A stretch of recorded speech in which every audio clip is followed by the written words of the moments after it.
Hello friends, ഞാൻ നിഷ. എല്ലാവർക്കും നിഷ ബേക്സിലേക്ക് സ്വാഗതം കേട്ടോ.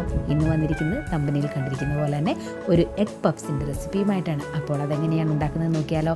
അപ്പോൾ അത് ഓവനില്ലാത്തവർക്ക് സ്റ്റവിൻ്റെ മുകളിലും ചെയ്യുന്നത് എങ്ങനെയാണെന്ന് ഞാൻ കാണിക്കുന്നുണ്ട്.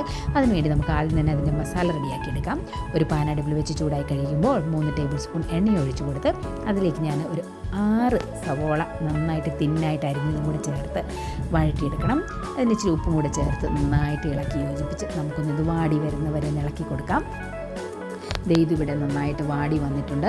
ഇനി ഇതിലേക്ക് ഞാൻ ഇഞ്ചി, വെളുത്തുള്ളി, പച്ചമുളകിൻ്റെ പേസ്റ്റും കൂടെ ചേർത്ത് കുറച്ച് കറിവേപ്പിലയും കൂടെ ചേർത്തിട്ട് നന്നായിട്ട് ഇളക്കി യോജിപ്പിച്ച് എടുക്കുകയാണ്.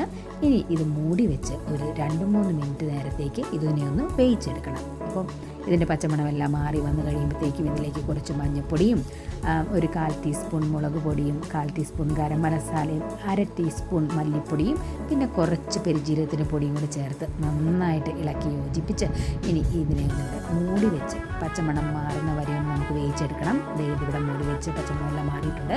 ഇതിലേക്ക് ചോപ്പ് ചെയ്ത് വെച്ച് ഇച്ചിരി കറിയാണ്ടർ ലീവ്സും കൂടെ ചേർത്തിട്ട് ഇളക്കി യോജിപ്പിച്ച് ഇനി നമുക്കിതിനെ തണുക്കാനായിട്ട് മാറ്റി വെക്കാം. ഞാനിവിടെ മുട്ട പുഴുങ്ങി മുറിച്ച് വെച്ചിട്ടുണ്ട്. ഇതിലേക്ക് ഇച്ചിരി കുരുമുളകും ഉപ്പും കൂടെ ക്രഷ് ചെയ്തും കൂടെ ചേർത്ത് കൊടുക്കുകയാണ്. ഇനി നമുക്കിതിൻ്റെ പേസ്റ്റ് ഒന്ന് മുറിച്ചെടുക്കാം. ഞാനിവിടെ റെഡിമെയ്ഡ് പേസ്റ്റിയാണ് ഉപയോഗിക്കുന്നത് കേട്ടോ.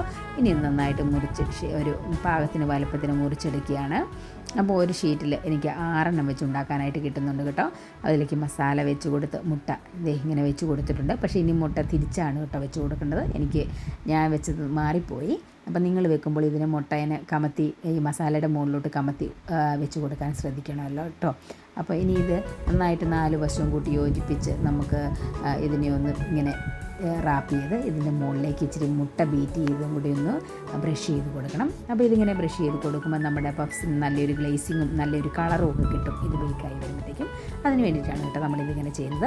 ഇനി ഞാൻ പ്രീഹീറ്റ് ചെയ്ത് സ്റ്റൗവിൻ്റെ മുകളിലുള്ള പാത്രത്തിലേക്ക് ഇതിനെ വെച്ച് കൊടുത്തു. ബാക്കിയുള്ളത് ഓവനും പ്രീഹീറ്റ് ചെയ്തതിലോട്ടും വെച്ച് കൊടുത്തു. അപ്പോൾ ഓവനിൽ വെച്ചത് എനിക്കൊരു 20 മിനിറ്റ് കൊണ്ട് റെഡിയായി. സ്റ്റൗവിൻ്റെ മുകളിൽ വെച്ചതിനൊരു 30 മിനിറ്റ്സ് എടുത്തു കേട്ടോ. അപ്പോൾ ഇവിടെ നന്നായിട്ട് രണ്ടിലും ഓവനിലും സ്റ്റൗവിൻ്റെ മുകളിൽ വെച്ച് ചെയ്തും രണ്ടും നന്നായിട്ട് ഇവിടെ കിട്ടിയിട്ടുണ്ട്. അപ്പോൾ നിങ്ങൾക്കിത് കാണാൻ പറ്റുമല്ലോ.